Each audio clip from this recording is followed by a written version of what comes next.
전격 인터뷰 이번에는 야당 입장 들어보겠습니다. 신동욱 국민의힘 수석 최고위원 만납니다. 의원님 어서 오세요. 예, 반갑습니다. 현안 살펴보겠습니다. 예. 대통령과 여야 지도부 회동 어떻게 보셨습니까? 저는 뭐 전체적인 분위기만 보면 오히려 저희 장동혁 대표가 여당 대표 같았고 정청래 대표가 야당 대표 같았던, 저희 입장에서 보면 야당이지만 메시지는 강하게 내되 품격 있게 하자라는 게 이제 저희 기본적인 기조였거든요. 그래서 잘 어제 소화를 하셨다고 저는 생각을 하고, 이제 저희 당이 지금 민생의 문제에서 곳곳에 지금 여러 가지 이제 좀 싱크홀이 생기고 있는데 이 부분을 뭐 균형감 있게 저희는 잘 짚었다라고 생각을 하고 있습니다. 오히려 정청래 민주당 대표가 오히려 민생의 문제라든지 지금 대외 관계의 문제라든지 한미 관계라든지 이런 부분에 대한 걱정을 했었어야 되는데 오히려 정청래 대표가 내란 얘기를 계속 하면서 네. 오히려 무슨 혁명 뭐 여당 같은 그런 분위기를 보여서 국민들은 좀 그런 부분에서는 오히려 장동혁 대표한테 점수를 좀 더 주시지 않았을까, 저는 그렇게 생각을 하고 있습니다. 이 여야 대표의 악수도 관심이었는데 환하게 웃으며 일단 손을 맞잡았습니다. 이것도 일단 긍정적인 신호 아닌가요? 저희는 사실 뭐 악수를 안 하겠다라든지 그런 얘기를 한 적이 없습니다. 사실은 정청래 대표가 느닷없이 대표가 되고 나서 본인들의 강성 지지층들에게 화답하겠다고 한 얘기이기 때문에 그런 부분에 저희가 뭐 같이 부안해동할 필요는 전혀 없다라고 생각을 했고, 여야 회담이고 대통령까지 같이 하는 회담에서 악수를 안 할 수가 있습니까? 그런데 정청래 대표가 이제 그런 식으로 늘 정치를 하기 때문에 우리가 휘말려 들어갈 필요는 없는 거죠. 필요하면 악수도 하고 대화도 하고, 그럼 뭐 악수를 안 하면 어떻게 만나겠습니까? 예, 그 부분은 잘했다고 보고 있습니다. 예. 대통령 여당이 더 많이 가졌으니 여당이 더 많이 양보하면 좋겠다고 했습니다. 민주당 쟁점 법안에 대해서 좀 속도 조절에 나설 걸로 보세요. 그러니까 이제 이 부분이 대통령으로서도 상당히 이제 곤혹스러운 부분이고, 어제 얘기에 우리 장동혁 대표가 한 키워드가 모두의 대통령이 되어줬으면 좋겠다라는 표현을 썼는데 이게 굉장히 지금 함의가 있습니다. 지금 대개 뭐 원론적으로는 누구나 취임사에 하는 얘기죠. 나는 모두의 대통령이 되겠다라는 게 취임사에 하는 얘기인데 지금은 대통령보다는 민주당과 특검이 더 많이 보이는 국면이라는 부분을 대통령도 인정을 할 수밖에 없는 것이고, 지금 민주당이 가고 있는 입법 폭주의 길이라는 것이 저는 대통령에게도 결코 도움이 되지 않을 것이다.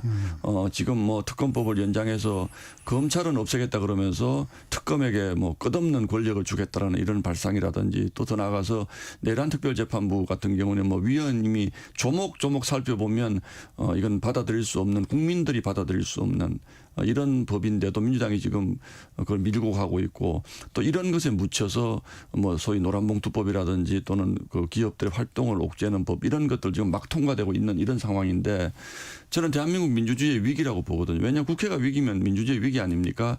오히려 이재명 대통령이 민주주의의 수호자 역할을 할 시간이 왔다라고 저는 생각을 합니다. 문제는 그게 너무 빨리 왔기 때문에 좀 인수위 없이 석 달밖에 안 된 상태에서 이재명 대통령이 당을 통제하지 못하는 상황으로 지금 온 겁니다. 제가 보기에는. 그래서 법안들 처리하는 것도 이재명 대통령 입장에서는 속도 조절을 좀 하고 싶은 생각이 굴뚝 같을 텐데 일단 대표 선출에서부터 본인의 입장이 관철이 안 됐기 때문에 좀 어려운 상황인데, 저는 오히려 어제 우리 장동혁 대표가 한 얘기 중에 가장 의미심장한 얘기는 대통령이 거부권을 좀 행사해 줬으면 좋겠다. 야당이 낸 법안만을 대통령이 거부권을 행사하는 것이 아니고 이것은 지금 이 상황은 대통령의 거부권이 필요한 상황이다라는 얘기, 저는 어젯밤에 아마 이 부분을 간파했다면 대통령이 좀 잠이 좀 잘 안 왔을 것 같다는 생각이 좀 듭니다. 사실. 앞서서 이해식 민주당 전략기획위원장 인터뷰를 했는데 이번 주에 3대 특검법 통과시킬 것 같아요. 통과시킬 예정이다 이렇게 얘기를 합니다. 예. 근데 이 3대 특검법이라는 게 뭐 여러 가지 조목조목 봐도 이제 국민들에게 아주 뭐 유명해진 1심 재판은 반드시 생방송으로 방송 중계를 하겠다라고 한 이런 부분들, 특검의 숫자도 뭐 저도 이해식 의원 얘기 들었습니다만 지금 특검이 2달 이상 했지만 특히 내란 특검이라든지 최상병 특검 같은 경우는 왜 저런 정도를 하면서 뭐 50명 60명의 검사가 필요하고 100명 이상의 인원이 필요한지 지금 국민들이 납득을 잘 못하거든요. 그런데 그걸 또 늘립니다. 또 늘리는데 기간도 늘립니다. 그런데 문제는 일반적으로 특검을 만들 때 가지고 있는 예외성과 보충성이라는 측면에서 보면 이거는 그 필요할 때 한두 차례 정도 한 달씩 기한을 늘리는 거지. 법을 만들어서 이렇게 무한정 늘리면 이 특검은 이렇게 무한정 수사권을 가지고 수사를 하면서 검찰은 또 없애는 법안을 지금 통과시키겠다는 것이지 않습니까? 그러면 민주당은 특검을 통해서 정치를 하겠다는 뜻으로밖에 저희가 보일 수밖에 없어요. 그래서 지금 뭔가 너무 많은 것이 나와서 국민들 보기에도 야 이걸로 안 되겠다. 특검이 더 기간도 더 필요하고 사람도 필요하다라는 국민적 공감대가 있다면 저희도 보겠는데 네. 지금 그런 공감대가 있습니까? 저는 없다고 보거든요. 그래서 이 3대 특검법의 내용도 상당히 문제지만 이걸 하겠다는 것 자체가 제가 보기에는 검찰의 수사권을 없애면서 특검은 본인들이 임명한 특검이니까 민주당 검찰을 계속 유지하겠다는 거죠. 이거 납득할 수 없죠. 그래서 장동혁 대표는 제2여국권을 얘기한 건가요? 그렇죠. 그렇죠. 이게 민주당 검찰을 가지고 국가를 운영하겠다는 것이 이재명 대통령을 바라는 일일까요? 저는 바라지 않는다고 생각을 합니다.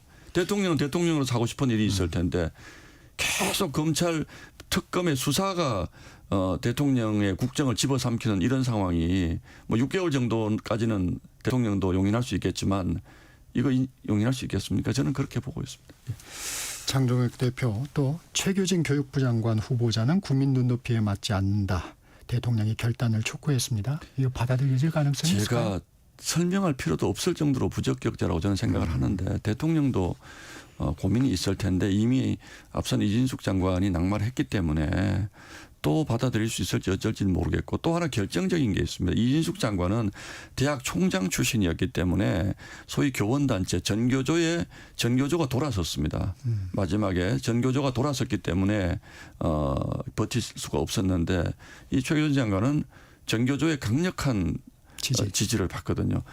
민주노총의 지지를 받는 김영훈 장관이 아무리 부적절하다고 해도 꼼짝달싹도 하지 않는 것처럼 저는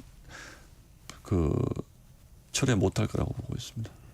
이번 회동에서 민생경제협의체 구성에 합의를 했습니다. 야당 입장에선 어떤 부분이 가장 시급한 민생 현안인가요? 지금 뭐 너무 많지 않습니까? 저희는 사실은 입법 폭주를 멈추는 것이 가장 큰 민생이라고 생각을 합니다. 지금 기업들이 뭐 주격을 지경이라고 그럽니다. 지금 뭐 노란봉투법 이거 때문에 지금 당장 뭐 엄청나게 지금 기업들이 지금 긴장을 하고 있고 또 지금 대미 관계에도 대기업들은 미국에 좀 투자했는데 조지아주에서 좀 이따 그 질문하면 주실 것 같은데 이게 있을 수 없는 일이 벌어지고 있는 것이거든요. 이게 민생이죠. 우리들이 다니고 있는 직장이 안전한 것 이게 민생이고 그런데 계속 그런 법안 만들어서 내란몰이로 가는 여기에서 저는 과연 민생이 논의될 수 있을까? 저는 그런 부분들을 빨리 민주당이 정리해 주는 것이 민생을 돌보는 첫걸음이다라고 생각을 하고 있습니다.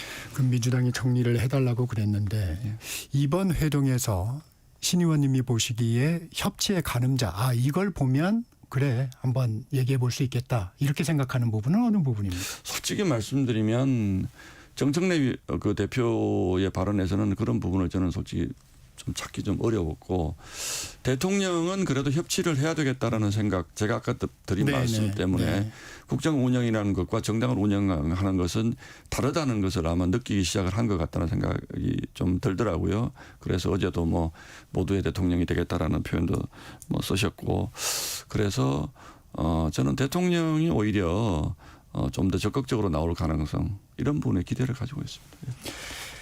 국민의힘 당내 분위기도 살펴보겠습니다. 예. 장동혁 대표 체제 수석 최고위원입니다. 국민의힘 분위기에 변화가 좀 있습니까? 분위기가 좋아졌습니다. 이게 저는 그래서 확실히 이제 비대위 체제라고 하는 것은 당원들로부터 선택된 지도부가 아니었기 때문에 늘 이제 좀 불안정하고 또 내부적으로 좀 소란스러웠는데 당원이 선택한 지도부가 되니까 확실히 첫 번째는 좀 안정감이 좀 생겼고 또 두 번째는 우리 선거 때 걱정했던 부분들 뭐 이를테면 내부 문제가 지나치게 부각되는 이런 부분들에 대해서는 뭐 저도 그런 건의를 뭐 늘 하고 있고 우리 장동혁 대표도 이게 이제 일의 우선순위와 속도 조절과 또 우리 당이 대여 뭐 투쟁의 길 명확하게 나가기 위해서는 내부 안정이 필요하다. 선거 국면에서는 이걸 뭐 내부 정리다 이를테면 뭐 인적 청산이다 이런 표현을 넣습니다만 이제 당이 구성이 되고 나니까 내부 안정이 중요하다라는 데 대해서는 다들 좀 공감대를 가지고 계신 것 같아요. 필요한 일을 해나가겠지만 좀 빠른 시간 안에 좀 내부 결속을 다지는 작업 이런 것들을 아마 할 것 같습니다. 내부 안정을 얘기하셨는데 장동혁 대표 최근 인터뷰에서 한동훈 전 대표를 겨냥해서 전당대회 과정에서 저를 최악이라고 표현한 분과 어떤 통합을 하고 어떤 정치를 함께 할 수 있겠느냐 했습니다. 신동욱 의원님은 친한계와의 당내 통합 필요하다고 생각하십니까? 물론 필요하다고 생각합니다. 이게 이제 저희가 조금 잘못 좀 구분을 저는 개인적으로 했으면 좋겠는 게 한동훈 대표와 소위 친한계라고 하는 분들은 또 다를 수가 있습니다. 한동훈 대표는 개인이지만 이 친한계라고 하는 분들의 이 생각이라고 하는 것은 정치를 보는 관점의 차이에서 오는 것들도 있을 수가 있거든요. 이분들이 국회의원으로서 뭐 무작정 나는 한동훈을 지지한다라는 뭐 이런 거는 또 별개의 문제지만 이분들이 보는 정치적 관점이라는 게 있지 않습니까? 그게 꼭 한동훈 대표를 향한 것이 아니더라도 당에는 항상 그런 건강한 비주류가 필요하다고 보고 있습니다.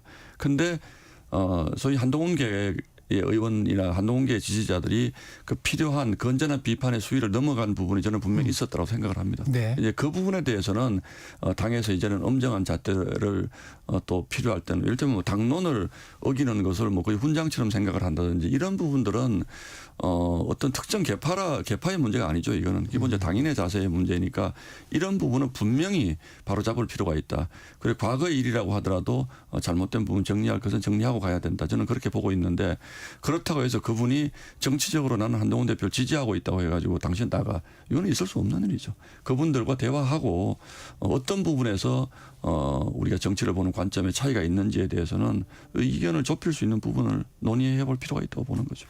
관점의 차이와 해당 행위 이건 어떻게 다를까요?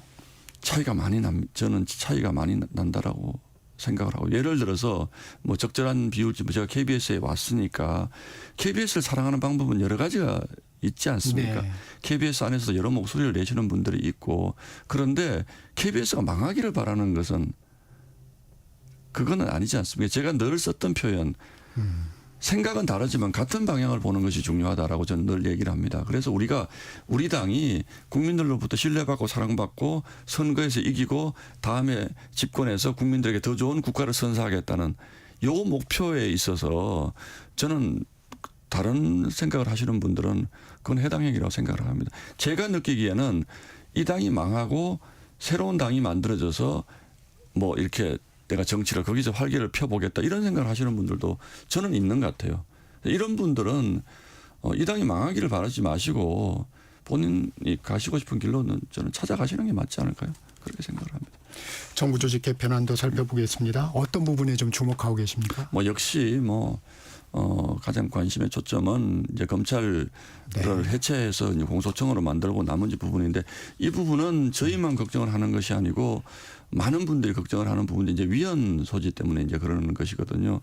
위헌이라고 하는 것은 우리나라 헌법이 지난 거의 한 세기가 70년 동안 가지고 왔던 형사사법 체계를 전면적으로 개편하는. 근데 문제는 이게 검찰의 수사권을 완전히 박탈하는 이런 방식이 뭐 다른 선진국에서도 많이 쓰는 방식이면 우리가 그 사례들을 준용해서 가면 되는데 실제로 우리가 흔히 얘기하는 뭐 대륙법계 그러니까 우리가 독일이나 뭐 유럽의 법을 영향을 받은 일본의 법을 우리가 가져왔는데 이런 국가들에서 이렇게 검찰을 무력화시키고 있는 해서 성공의 사례를 보여준 나라들이 없다는 겁니다. 그런데 우리는 이거를 이렇게 검찰을 완전히 뭐 수사 개시권뿐만 아니고 수사 지휘권까지도 완전히 바꿔서 검찰을 완전히 그냥 기소만 하는 기계적 그 기관으로 만들었을 때 나중에 이 부분에서 오는 국민들의 불편이라든지 인권 보호라든지 이런 부분에 문제가 생겼을 때 이 법을 또 바꾸기 위해서는 이렇게 만든 분들은 그렇지 않다. 이거는 뭐 일시적인 현상이다라고 이제 처음에는 문제가 생겨도 또 이제 강변을 할 것이고 또 큰 문제가 생기더라도 본인들이 만들었기 때문에 이건 아까 제가 말씀드린 어떤 관점의 차이다. 인권 보호라는 것의 관점의 차이. 이렇게 또 계속 우기면서 몇 년을 보낼 가능성이 저는 높다고 보고 한번 바꾸면 어렵기 때문에 이건 정말로 하지 말자고는 것이 아니라 정말 수기를 거쳐서 저는 이 정도의 변화면 적어도 한 10년 정도 저는 논의를 해도 저는 괜찮다고 생각을 합니다. 대한민국의 형사사법체제를 바꾸는 거고 대한민국 국민들이 살아가는 삶의 방식을 바꾸는 문제인데 이게 어떤 특정 정파가 전혀 법사위에서 제가 뭐 네. 그 보면 토론의 기회도 주지 않고 발언권도 주지 않고 일방적으로 밀어붙이는 국민의 대표자에게도 이 부분에 대해서 문제점을 얘기할 기회를 안 주는 이런 국회에서 과연 대한민국 형사사법 체계를 이런 식으로 혁명적으로 바꾸는 것이 맞습니까? 절차적으로 이미 틀렸습니다. 이거는. 예. 의원님께서는 중대범죄수사청을 행안부 산하에 두는 것에 대한 우려를 하시더라고요. 그 인권을 걱정하시는 분들은 무슨 걱정을 하냐면 검찰의 소위 수사 개시권을 가졌던 특수부가 잘못 수사한 부분들이 네. 있다고 봅니다. 그 부분들 우리도 많이 당해봤기 때문에 알고 있는데 이런 표현을 쓰더군요. 지금 검찰이 한 2,000명 정도 되는데 2,000명 중에 일부 뭐 10%는 200명의 검사들만 잘 통제하면 될 일을 그걸 하지 못하겠다고 하고 20만 명 되는 경찰에게 이를테면 모든 수사의 개시권과 수사 종결권을 주는 이런 소위 개혁이 이게 개혁이 맞냐. 국민의 인권 보호라는 측면에서 맞냐. 중국이 그렇지 않습니까. 중국이 공안 굉장히 무섭잖아요. 네. 가서 보면. 네. 공안 굉장히 무섭습니다. 그러니까 제가 뭐 대한민국 경찰을 폄훼하는 것은 아닙니다만 지금 민주당이 추진하는 방향으로 보면 그렇게 될 가능성이 상당히 많다. 그리고 수사의 모든 것이 행정안전부, 대통령의 직접 지휘를 받는 행정안전부로 간다는 건 굉장히 위험한 거죠. 이것을 막기 위해서 대한민국 검찰이 법무부의 통제를 받지만 검찰의 독립이라는 것은 정말 꾸준히 국민들이 요구해 왔던 것이고 검찰총장의 임기제라든지 이런 부분들도 그 몇 안 되는 검사를 통제하기 위해서 우리가 민주적으로 만들어 나왔던 제도들이 일부의 부작용 때문에 일거에 다 버리고 그러면 이게 잘못된 것 같으니까 저쪽에 한번 줘보자라는 게 그래서 저희가 어떤 국민의 인권을 지금 마루타로 지금 취급하는 거냐라는 표현을 쓰는 겁니다. 정성호 법무부 장관은 좀 신중론 우려를 표했는데 결국 민주당의 입장대로 확정됐습니다. 그래서 이 역학관계는 좀 어떻게 보십니까? 그래서 제가 말씀드린 것이 이런 것들이 정성호 장관도 그렇고 대통령도 아마 이게 문제가 있다라는 부분에 대해서는 저는 공감을 할 거라고 생각을 합니다. 정성호 장관이 본인의 생각만 가지고 그렇게 얘기를 하겠습니까? 대통령의 강요지 않습니까? 국무회의 임원이지 않습니까? 저는 대통령의 우려가 정성호 장관에게 전달됐다고 보고 아주 악의적으로 보면 정성호 장관이 배드캅의 역할 민주당 내에서 우리는 그런 걱정도 얘기하는 사람들이야. 그런 해야 되겠어. 이런 역할을 하는 것이 아니고 진정하게 제가 말씀드린 본인이 스스로 얘기하고 있는 거. 그 본인 스스로 얘기하는 그 행정안전부로 갔을 때 뭐 그 권력의 집중이라든지 이런 네. 부분에 대해서 본인이 걱정하는 게 저희 당이 걱정하는 것과 정확히 일치합니다. 그 부분이 진정성이 있는 걱정이길 저는 바랄 뿐이죠. 예. 유예 기간 1년을 두기로 했습니다. 1년이란 기간은 어떻게 보셨습니까? 글쎄 저는 1년이라는 기간을 유예 기간을 둘 것이 아니고 법을 만들기 전에 1년이든 2년이든 충분히 논의를 하면 저희 국민들 중에서도 이제 소위 수사 개시권을 가진 특수부 검사들의 문제라든지 이런 부분들에 대해서 너무 많이 이미 공감을 하고 계시기 때문에 정말 좀 더 좋은 제도를 만들 수 있다고 저는 생각을 하거든요. 1년의 유예 기간 동안 지금 유예기간 둘 게 뭐가 있습니까? 1차 검수완박 이후에 법무부 통계를 보면 너무나 많은 수사가 지금 지연돼서 국민들이 지금 고통을 호소하고 있고 특히 조직범죄 피해자들 지금 서초동 검찰청 앞에 가면 조직범죄 피해자들이 소위 경제 사기들이죠. 뭐 코인 사기라든지 또는 뭐 다단계 사기라든지 이런 것들 그러니까 단순 수사로서 잡아내기 어려운 이런 것들이 수사가 되지 않아서 엄청난 뭐 수십조 원의 피해자를 그냥 피해자들이 떠안고 있는 이런 것들이 너무나 많거든요. 이게 유예기간 둘 필요 없습니다. 이미 1차 검수완박 이후에 어떤 문제가 생겼는지 현장에서라는 것만 잘 스터디를 해도 이걸 전격적으로 실시했을 경우에 어떤 문제가 생길 것이라는 것을 다 나와 있습니다. 답이 지금. 법무부의 자료만 봐도 다 나와 있는 것을 1년 유예 기간이라는 것은 그냥 눈 가리고 아웅하는 거죠. 그건. 유예 기간을 둘 게 아니고 제대로 성안을 해라. 이미 1차 검수완박 이후에 검찰의 수사권을 일방적으로 박탈했을 경우에 어떤 부분에서 문제가 생겼는지를 이미 법무부가 다 파악을 하고 있습니다. 예. 이 그거를 법에 반영을 해야죠. 검찰의 분위기도 심상치는 않습니다. 노만석 검찰총장 직무대행, 헌법에 명시되어 있는 검찰이 법률에 의해서 개명당할 위기에 놓였다. 하지만 이 모든 것이 우리 검찰의 잘못에 기인한 것이기 때문에 깊이 반성하고 있다. 어떻게 들으셨습니까? 말은 매우 조심스럽지만 위헌이라는 거죠. 헌법에 명시된 검찰의 이름에 개명당할 위기라는 것이 뭐 그냥 단순한 얘기 같지만 위헌으로 본다는 거지 않습니까? 대법원에서도 이미 특별재판부는 이건 위헌 소지가 크다라고 얘기를 했고 법무부 입장도 저는 정성호 장관도 마찬가지고 검찰이 지금 본인들이 이제 뭐 이를테면 과거의 문제 때문에 본인들이 개혁의 대상이 됐는데 말을 강하게 하면 개혁에 저항하는 것이 되니까 말은 못하겠지만 이거 위헌이라는 얘기를 한 거죠. 민주주의 국가에서 가장 심각한 게 위헌 아닙니까? 계엄은 헌법에 있는 대통령의 비상대권을 행사해도 위헌한 것이다라고 판단을 했는데 위헌이라는 얘기죠. 그래서 저희가 민주당이 추진하는 이 소위 사법개혁이라는 것이 입법 쿠데타라고 표현하는 겁니다. 입법 내란이라는 겁니다. 예. 의원님 이것도 여쭤볼게요. 기재부를 기획예산처와 재정경제부로 쪼개서 기획예산처를 총리실 산하에 두는 부분 어떻게 생각하십니까? 저는 이제 그 부분에 대해서도 이게 선의로 보고 우리 당의 여야의 입장이 충분히 반영이 되고 국민의 입장이 충분히 반영이 된다면 갈 수 있는 것이지만 이게 저희가 자꾸 의심을 하는 이유가 윤석열 정부를 탄핵시킨 이유 중에 하나가 동기가 된 것 중에 하나가 예산. 국회가 지금 문제 삼아서 본인들이 대통령의 예산권을 일방적으로 소위 무시한 것에서부터 비롯된 측면이 있지 않습니까? 그런 것을 보면 예산권을 우리가 가지고 있어야지 우리 마음대로 국정을 운영할 수 있겠다라는 그런 생각이 반영된 정부 조직 개편이기 때문에 동의하기 어렵다는 거예요. 그렇다면 그게 예산권 때문에 예산권을 충분히 가지고 정부가 5년 동안 국민이 맡긴 그 임무를 위임받은 사무를 해야 된다라고 했으면 예산을 가지고 국회에서 저런 횡포를 부릴 수가 없는 것이지 않습니까?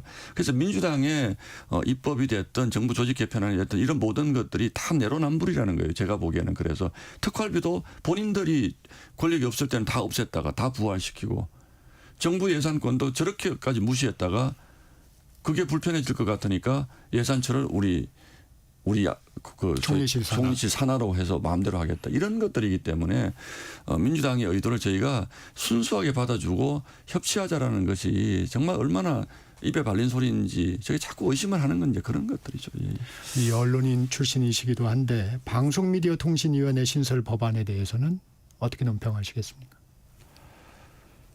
저는 제도를 지금 어떻게 바꾸고 이런 것들이 물론 선의를 가지고 한다고 하면 뭐 그런 부분들이 뭐 요거 자체에 대해서 구체적으로 어떤 내용들 들어있는지 개인적으로는 잘 모릅니다만 지금까지 방송법 그 KBS도 마찬가지고 공영방송법이라든지 MBC 방문진법이라든지 EBS법을 개정할 때 보인 민주당의 이 태도를 보면 그리고 지금 현재 방통위원장으로 와 있는 이진숙 그 방통위원장에 대한 민주당의 태도 또는 그 이전으로 돌아가서 방통위 체제를 2인 체제로 만들어서 사실상 방통위원회를 기능 불구의 상태로 만들어 놓은 이런 민주당의 태도로 봤을 때 과연 선의로 이런 것을 할 것이냐. 제가 보기에는 방송이라든지 미디어 장악을 향한 민주당의 의지라는 것이 뭐 어마어마하거든. 제가 보기에는 어떻게 보면 검찰 장악 보다도 더 크다고 저는 판단을 하고 있습니다. 그렇기 때문에 저희가 지금 비록 참 힘이 없는 게 정말 한스럽긴 합니다만 방송이라든지 이런 부분들 언론의 부분을 이렇게 함부로 다루는 것들 이런 부분에 대해서는 자제해 주길 바랍니다. 민주당 내에서 아까 강조하셨던 내란 특별법 제정에 대한 공개 비판이 나왔습니다. 판사 출신인 박희승 민주당 의원이 위험한 발상이다. 위헌이라고 판단되면 어떻게 책임질 것이냐 반문했습니다. 어떻게? 저는 박희승 의원님이 저희 법사위에 있기 때문에 뭐 뵙는 분인데 박희승 의원뿐 아니라 제가 보기에는 민주당의 상식을 가진 분들이라면 절반 정도는 이런 비슷한 생각을 저는 가지고 있을 거라고 생각을 하고 있습니다. 그런데 뭐 아시는 것처럼 지금 우리 정치라고 하는 것이 굉장히 강한 강성 지지자들에게 좌지우지되는 상황이고 이 얘기는 아닙니다만 곽상은 의원이 곽상은 의원이 우리는 유튜브에 누구죠 김어준 씨에게 뭐 고개 숙이는 정치하지 않겠다 이런 얘기를 했는데 얼마나 답답하면 그런 얘기를 하겠습니까? 저는 곽상은 의원이든 박희성 의원이든 나 다음에 공천 안 받아도 좋으니까 나는 할 말은 해야 되겠어라는 그 용기의 발로라고 생각을 하고 있습니다. 그렇기 때문에 제가 얘기했던 것이 이런 부분에서 당내에 어떤 뭐 생각의 다름을 표출하는 것, 이게 이제 민주적인 정당이고 저희 당에서 발생했던 그 문제와는 조금 다른 양상인데, 저는 용기 있는 더 많은 민주당 의원님들이 이런 목소리를 내주는 것이 민주당을 살리는 길이고 이재명 대표를 돕는 길이다, 저는 그렇게 보고 있습니다. 미국 초주아주 한국인 구금 사태 살펴보겠습니다. 석방 교섭이 마무리됐다고 합니다. 행정 절차가 진행 중인데 이번 사태는 어떻게 보셨습니까? 근데 그 이제 결론부터 제가 다시 한번 이게 지금 마무리가 됐다는 보도를 제가 보기는 했는데 제가 기업 쪽으로 좀 알아본 바로는 네. 조금 불투명한 상태인 것 아닌가라는 걱정도 하시더라고요. 네. 그런데 이제 이 문제를 이제 짚어보는 핵심적인 게 이 공장이 현재 완공률이 97%입니다. 그래서 제가 이 97%가 뭘 의미하느냐고 물어봤더니 인테리어만 남았다는 거예요. 그러니까 지금 우리 가 있는 우리 현지 직원들이 더 이상 거기에 남아서 미국인들의 일자리를 박탈할 가능성이 전혀 없는 한국으로 네. 이제 뭐 조만간 귀국을 해야 되는 이런 분들을 트럼프 행정부에서 전격적으로 뭐 작전, 군사 작전을 해서 지금 400명을 데려간 것이 이게 과연 그냥 그 불법 체류자 단속이냐. 그리고 한 사업장에서 역대 이뤄준 가장 큰 규모라고 지금 그렇죠. 얘기를 하지 않습니까? 네. 그리고 이게 이분들이 무슨 대단한 사회적 혼란을 야기한 중범죄자들도 아닌데 발에 쇠사랑을 채우는 모습까지 상세하게 공개를 한 것들, 이런 부분을 과연 이게 경제적인 이민 정책의 관점에서만 볼 수 있을 것이냐. 그리고 미국의 일자리를 만들어주기 위해서 간 한국인 우리 엔지니어들이 그냥 국경을 막 넘어오는, 이를테면 중남미에서 넘어오는 이민자들과 같은 것들인가, 이런 부분에서 너무나 많은 의문이 남는 거죠. 며칠 전에 심지어는 대통령이 가서 회담하고 이 현대차나 그렇죠. LG 엔솔 같은 경우에는 미국의 투자, 미국 입장에서 보면 배터리 업체라든지 자동차, 배터리, 반도체 이 세 개 업종은 미국의 가장 많은 투자를 하는 전략산업이란 말이에요. 그런데 이런 부분에 대해서 이런 액션을 취하는 것에 대해서 제가 어제도 뭐 이런 의문을 제기했습니다만, 과연 트럼프 대통령하고 무슨 얘기를 했는지, 저는 이재명 대통령이 여야 회담을 서두른 것도 트럼프 대통령이 국내 정치에 대해, 우리 한국 내 정치에 대해서 야당 탄압 너무 심하게 하는 거 아니냐라는 그런 걱정을 저는 했다고 보고 있고요. 실제로 뭐 숙청이라는 표현을 썼기 때문에 대통령실에서는 다 해소가 됐다 그러지만 해소되지 않았다. 그 부분에 대한 미국이 사실은 인권 문제라든지 이런 부분에 대한 의사 표시는 굉장히 명확하게 하거든요. 네. 우리가 그런 나라라고 생각하지는 않습니다만, 뭐 해외에 내정 간섭을 하는 나라들은 대개 인권 문제를 가지고 합니다. 티벳이라든지 중국이라든지 북한이라든지. 우리도 사실은 그런 메시지의 일환으로 이걸 냈다면 이거는 굉장히 심각한 문제다. 이게 협상을 해가지고 우리 자국민 300명을 데리고, 우리가 무슨 이란입니까? 거기가 저깁니까? 있을 수 없는 일이죠. 네, 여기까지 듣겠습니다. 신동욱 국민의힘 수석 최고위원과 말씀 나눴습니다. 고맙습니다. 정책기사 2부 마칩니다. 전하는 말씀 듣고